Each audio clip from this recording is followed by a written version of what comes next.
Perdagangan satwa liar merupakan kejahatan lintas negara yang terbesar ketiga di dunia, sehingga praktik perdagangan ini perlu mendapatkan perhatian dari pemerintah global. Namun, apa yang membuat praktik perdagangan satwa liar menjadi penting? Bukankah yang lebih ditakutkan adalah perdagangan satwa langka? Perdagangan satwa liar menjadi berbahaya karena apabila dibiarkan akan mengancam satwa liar menuju kepunahan dan satwa langka. Dikarenakan praktiknya yang melibatkan aktivitas transnasional secara ilegal dan dalam praktiknya dilakukan secara sembunyi-sembunyi, kegiatan ini sulit untuk ditelusuri. Kegiatan perdagangan ini menjadi kegiatan kriminal yang paling menguntungkan setelah perdagangan narkoba, senjata, dan manusia. Meningkatnya perdagangan satwa liar ini karena tingginya permintaan para pembeli yang akan memanfaatkan satwa liar sebagai obat-obatan, makanan, hiasan, dan peliharaan.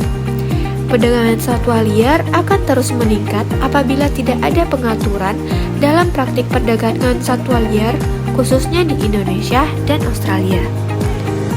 Kerjasama yang akan kami terangkan ialah Memorandum of Understanding antara Kementerian Hukum dan Hak Asasi Manusia Republik Indonesia dengan Kementerian Dalam Negeri Australia tentang penegakan hukum dalam rangka pengurangan tingkat wildlife trade. Hal ini didasari karena banyak spesies di Indonesia maupun di Australia yang terancam punah akibat dari perdagangan satwa. Kami memilih menggunakan nomenklatur MOU karena perjanjian ini merupakan nota kesepahaman awal antara Indonesia dan Australia yang akan ditindaklanjuti dengan perjanjian-perjanjian lain dalam jangka yang lebih panjang. Tujuan dari kerjasama ini adalah yang pertama, mengurangi tingkat perdagangan ilegal satwa liar yang ada di dua negara. Yang kedua, meningkatkan penguatan kerjasama dalam penegakan hukum yang mencakup penegakan hukum terhadap perdagangan satwa liar, memperbaiki ketentuan dalam CITES, dan meningkatkan koordinasi nasional maupun internasional dalam pemberantasan wildlife trade. Yang ketiga, melakukan perlindungan spesies endemik Indonesia dan juga Australia yang terancam punah.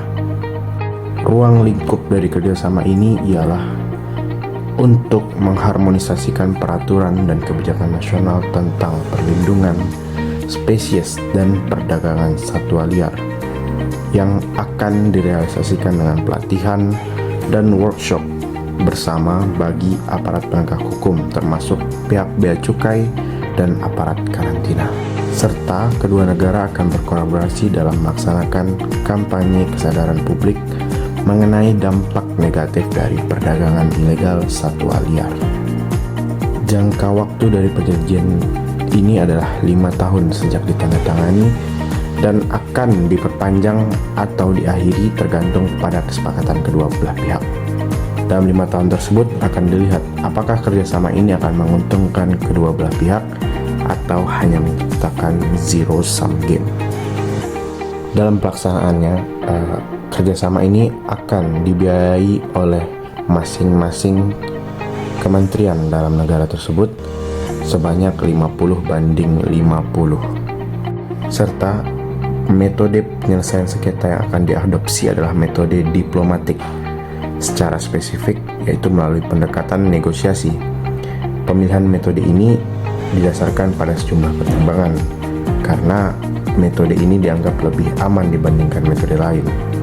Jikalau negosiasi yang dilakukan secara damai tidak mendapatkan titik temu, maka akan diselesaikan melalui lembaga hukum di mana sengketa tersebut terjadi. Mengapa kerjasama wildlife trade antara Indonesia dan Australia tersebut dilakukan? Dari data yang kami temukan di website Embassy, kerjasama antara Australia dan Indonesia dalam bidang pemberantasan kriminal transnasional, kerjasama yang membahas secara khusus tentang tindak kriminal perdagangan satwa, baik liar ataupun langka, masih belum ada. Oleh sebab itu, perlu diadakan kerjasama internasional dalam bidang hukum tentang isu tersebut antara Australia dan Indonesia. Jadi secara keseluruhan, kerjasama ini bermanfaat dalam melestarikan keanekaragaman hayati, mendukung ekonomi lokal, dan memperkuat hubungan diplomatik antara Indonesia dan Australia. Mengapa kerjasama wildlife trade antara Indonesia dan Australia tersebut dilakukan? Dari data yang kami temukan di website Embassy, kerjasama antara Australia dan Indonesia dalam bidang pemberantasan kriminal transnasional, kerjasama yang membahas secara khusus tentang tindak kriminal perdagangan satwa, baik liar ataupun langka, masih belum ada. Oleh sebab itu, perlu diadakan kerjasama internasional dalam bidang hukum tentang isu tersebut antara Australia dan Indonesia. Jadi secara keseluruhan, kerjasama ini bermanfaat dalam melestarikan keanekaragaman hayati, mendukung ekonomi lokal, dan memperkuat hubungan diplomatik antara Indonesia dan Australia. Adanya kerjasama internasional yang ditandai dengan adanya Memorandum of Understanding antara Australia dan Indonesia adalah sebagai sebuah momentum titik awal kerjasama antara kedua negara tersebut di bidang hukum dan menangani perdagangan satwa liar di kedua atau lintas negara tersebut. Jadi apa keuntungan kerjasama kedua negara tersebut?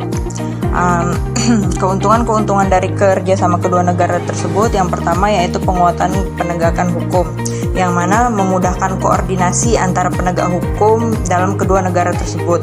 Selanjutnya, itu juga bisa memungkinkan pertukaran informasi dan data intelijen terkait jaringan perdagangan satwa liar, meningkatkan kapasitas dalam investigasi dan penindaklanjutan kasus lintas negara. Yang kedua, peningkatan kapasitas. Peningkatan kapasitas di sini maksudnya seperti transfer pengetahuan dan pengalaman antara kedua negara, pelatihan bersama untuk petugas penegak hukum, serta pengembangan sistem dan teknologi untuk deteksi dan pencegahan. Yang ketiga yaitu efektivitas pencegahan. Efektivitas pencegahan di sini pengawasan perbatasan yang lebih ketat dan juga sistem peringatan dini untuk aktivitas perdagangan ilegal, dan pencegahan lebih efektif karena adanya kerjasama bilateral. Yang keempat, manfaat diplomatik. Manfaat diplomatik ini bermaksud memperkuat hubungan bilateral Indonesia dan Australia, meningkatkan kepercayaan antara kedua negara tersebut, serta membuka peluang kerjasama di bidang lainnya. Yang kelima yaitu aspek konservasi. Aspek konservasi di sini seperti perlindungan keanekaragaman hayati kedua negara, pelestarian spesies langka dan terancam punah, pengendalian perdagangan satwa liar yang lebih efektif. Yang terakhir yaitu manfaat ekonomi. Manfaat ekonomi di sini seperti pengurangan kerugian ekonomi akibat perdagangan ilegal, peluang pengembangan ekowisata legal, serta penghematan biaya penegakan hukum melalui operasi bersama.